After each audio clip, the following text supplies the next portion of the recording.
Welcome to Take a Break, Take a Breath for Monday, February 15th. I'm Rick Boyer, the pastor of Prospect Presbyterian Church in Maplewood, New Jersey.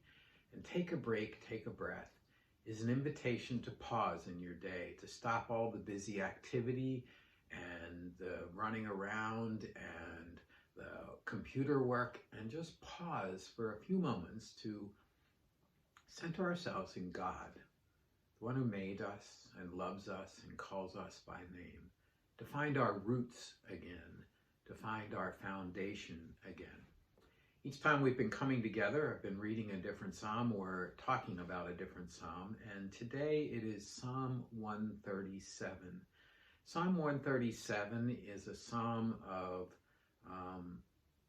lamentation, a song of complaint. It clearly comes from the time of the exile or immediately after the exile, when the pain of having been exiled is still so evident. The psalm starts with the words that are so familiar to me: by the rivers of Babylon we sat down and wept, and comes with taunting. And that early part is a complaint and an expression of grief over all that they've lost in the exile.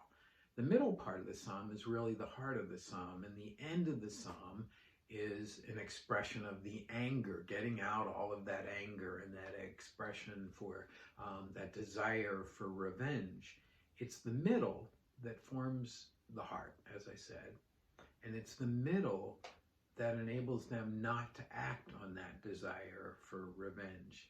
It is the act of remembering that is the act of resistance. It is the act of remembering that offers hope. It is the act of remembering that affirms faith. So in the middle of that section, while being called to remember, the psalmist says these words in verses 5 and 6. If I forget you, O Jerusalem, let my right hand wither. Let my tongue cling to the roof of my mouth, if I do not remember you, if I do not set Jerusalem above my highest joy. Now, the right hand withering means they can't play the harp, and the tongue stuck to the roof of the mouth means they can't sing. And in all likelihood, the authors of this psalm were the Levitical guild, a guild of people that were responsible for music in the temple and music in the gathered worship. So I invite you to, if you haven't already done so, go to a quiet place in your house and close the door, if the room has a door, and sit down in a comfortable chair. You might take a little time to get comfortable and feel comfortable in that space. Feel the support of that chair on your back and on the back of your legs, and the strength of the floor in supporting you. Feel the temperature in the air, and look around and notice the light in the room and what that room is like. And then close your eyes and take a deep breath.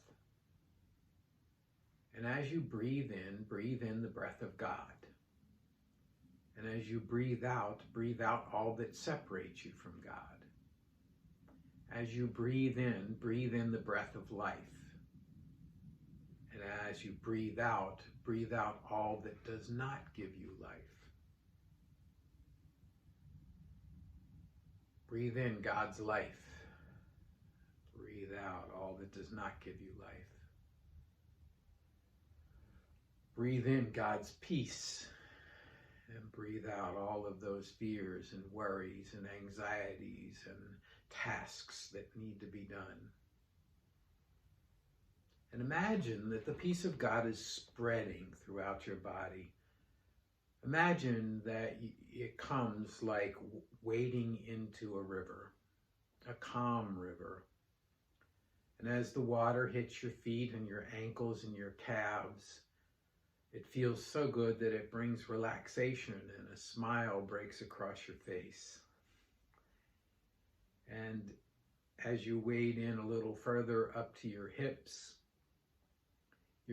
begin, your thighs relax, and muscles that are sore feel renewed and refreshed. And you know the peace of God is coming to you. And as you wade in or dip yourself in up to your arms so that your stomach is in the water, the churning and the flutters and the anxieties that you've been holding on into in your stomach are calmed and peaceful. The tensions in your back are released and the knots untied. And as you dip your shoulders in, your arms float on the water. They're totally relaxed. And your hands open up. And the muscles in your arms and in your shoulders all feel good. All is calm and peaceful. And you dip yourself down up to your chin, and the muscles in your neck begin to relax and release the tension that is there. And you take some of the water and you splash it on your face, and it feels good. It feels refreshing and renewing. And then you take some of the water and you pour it over your head, or you dip your head back into the water. And it washes away all of the stress and the anxiety and all of the things that have been bouncing around in your brain.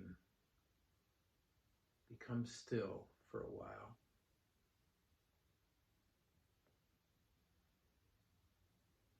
And then there is a place on the riverbank for you to sit. And so you walk up out of the water on a warm, sunny day.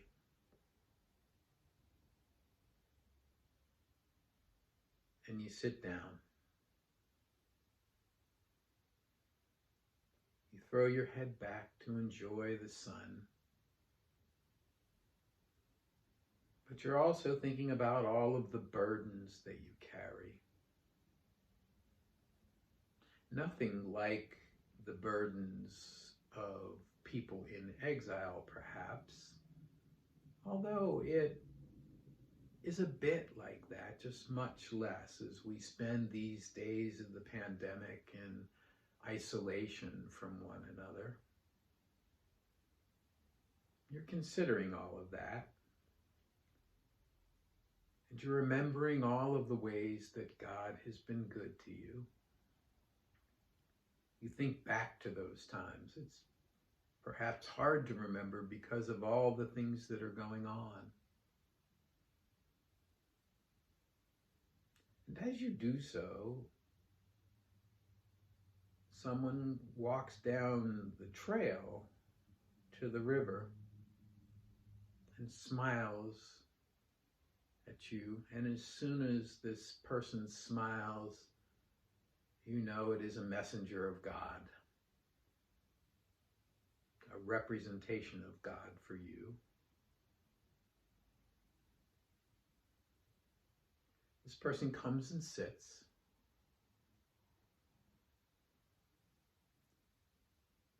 And the two of you begin to talk. This person reminds you of the stories of God's goodness in the scriptures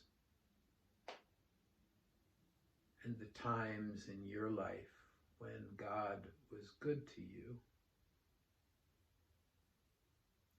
This person invites you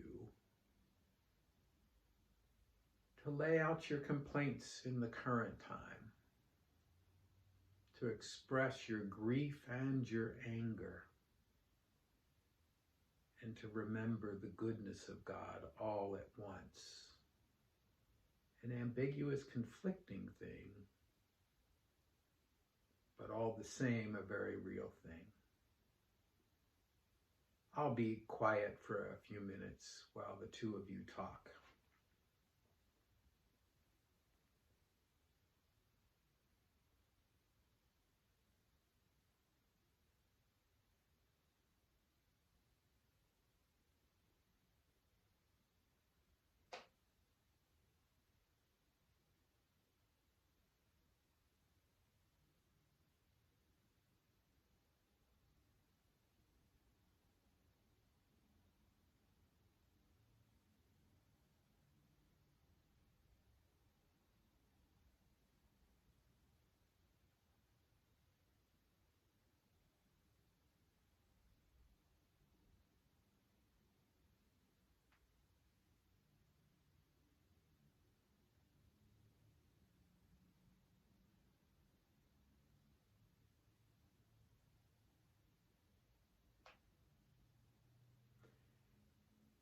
And then the time comes for the two of you to say goodbye.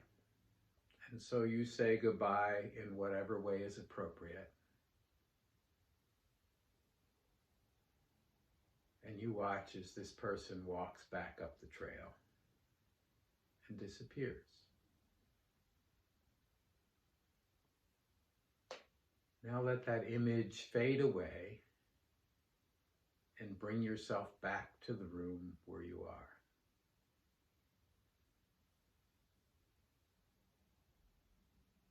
Well, let's take a break, take a breath for Monday, February 15th. If you have feedback for me, or if you want to talk or pray, send an email to rick@prospectchurch.org.